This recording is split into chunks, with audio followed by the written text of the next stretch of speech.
My name is Darren. I am 29 this year. I'm Chinese. I'm Muslim as well. Currently studying again back at NUS. I went back for a postgraduate in law. So can you tell us about your journey to finding the faith?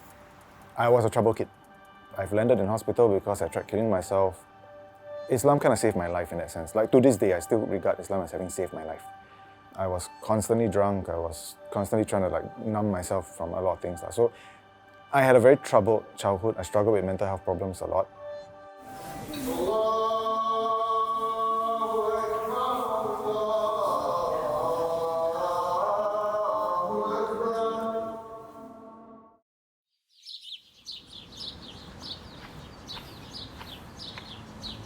We're at Bawi Mosque, which is actually a mosque that I have very fond memories of.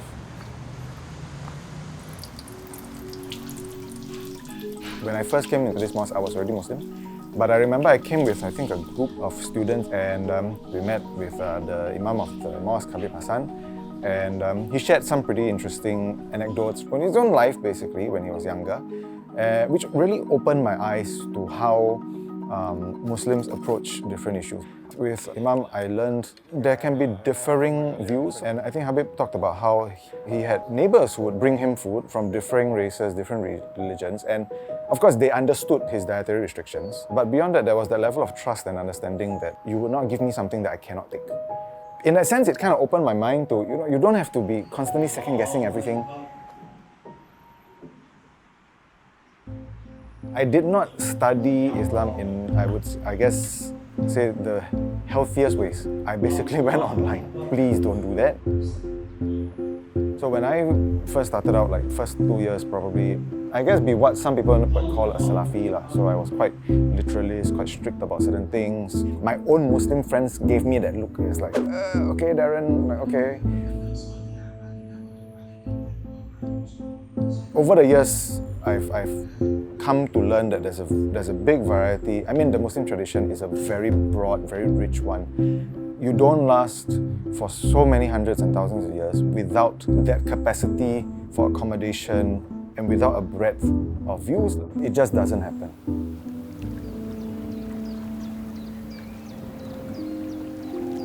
It all started with a dream when I was experiencing some of the lowest moments in my life. And I had a dream of the Kaaba. I dreamt of myself viewing the Kaaba from a bird's eye view, and I felt a voice tell me, just lay down all of your burdens and face Makkah. I had to ask actually some of my Muslim classmates, and then she explained that it's the direction of prayer. So when Muslims pray all around the world, they all face Makkah. I was like, whoa, where did this come from? And so that kind of spooked me a little bit, and that's how I started studying and learning a bit more. So during this period, I started with let me not eat pork anymore. I stopped drinking. So in that sense, it also coupled together with healthier changes in my life. And my parents could see it. That's kind of why it became easier for them to accept also when I eventually told them flat out, yeah, I'm gonna convert. My mum just said, I can see that you're happier now, you're happier, you're a better person. You're no longer struggling with all of these things that you were struggling with before.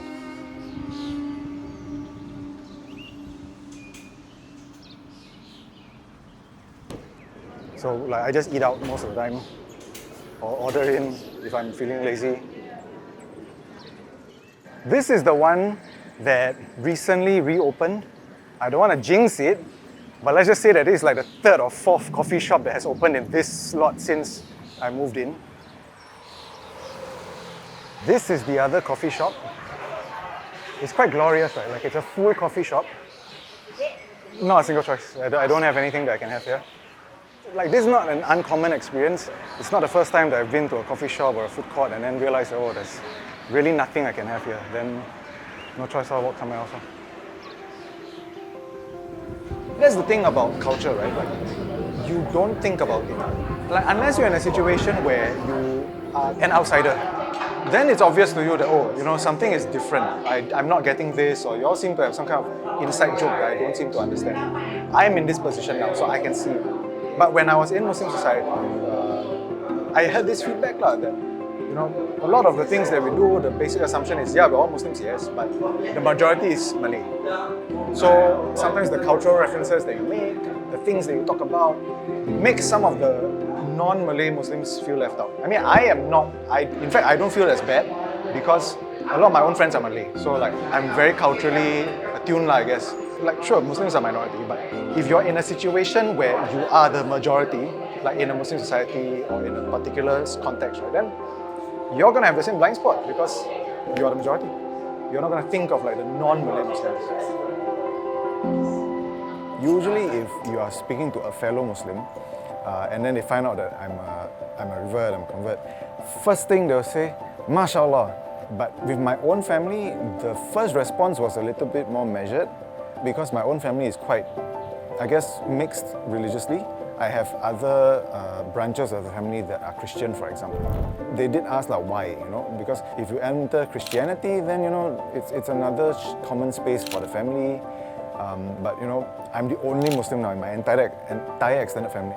It's a bit isolating in that sense, because at the end of the day, religion is faith, yes, but there's also social elements, right? I won't be able to, for example, go to mosque with family, and at the same time, I wouldn't go to church with my Christian relatives, for example. So there was that bit of apprehension. My own parents, who are not very religious in any direction, they themselves were quite concerned, I guess, in one way. My mom was practical stuff. It was like, how am I going to cook for you?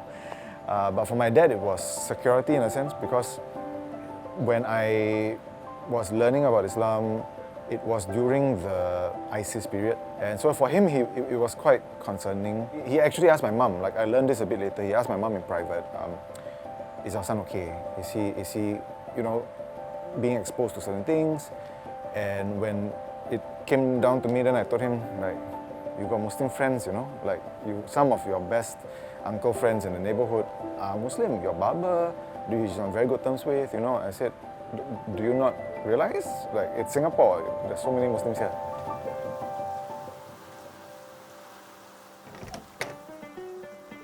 Now we're gonna go into a room. It's a bit like a museum. You have mushafs and translations from places like Europe. This one, the Quran. So it's German. You have, I think there's Dutch also, if I remember correctly. Yes, here. This I remember, this really jumped out at me because you have a Torah here, which is the Jewish holy book. And I guess this is like the Interfaith corner because you have the Sikh holy book as well. I've learned a little bit about different religions, so I'm a little bit familiar with what some of these traditions are about. We live in a time where, especially if you consume a lot of Western media, then your perception of Muslims are going to be a bit skewed in that sense. Because in the West, the perception of Muslims is always like, oh, they're very exclusivists, they don't like to mix around. Over here, for example, in the middle of the mosque, you have artifacts from Judaism. You've got Christian Bibles as well. You have Hindu texts as well. There's a lot of mutual respect, and it's by exposure to places like Bali, for example, where I see the virtue, in a sense, of multi-religiosity, multicultural. In a sense, my family is multi-religious now, right? We live in a world where we can live together, we can coexist. There shouldn't be so much fear, I guess, and apprehension about going into somebody else's place of worship.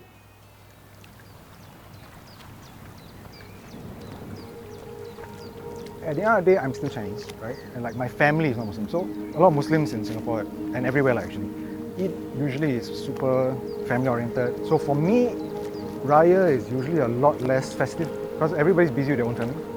And my family, to them, it's like just another day. Raya is when I get really reminded that I'm still an outsider.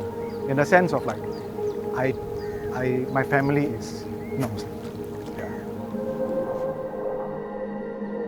For iftar, it's just me at home, and because my family doesn't even cook, so it can get quite depressing. But like recently, I think like just last week, I had a friend of mine invite me over to his place for iftar. So I was like, wow, this is such a nice experience to be able to iftar with, like other people in a home setting, because it was home cooked food, which I've not had in a very long time.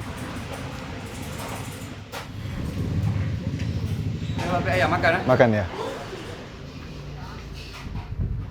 Okay, thank you.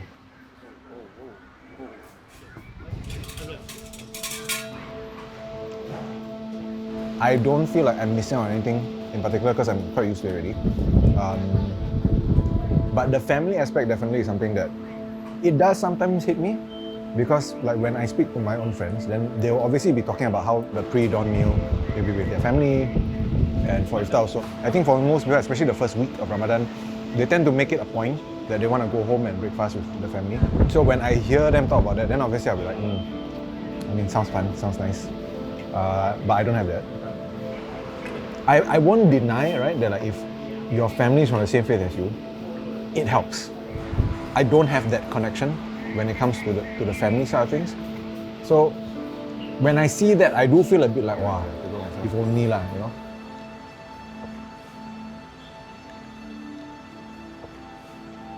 I've known for a very long time that I'm quite different. I'm very comfortable with who I am, and I think the world's a free place.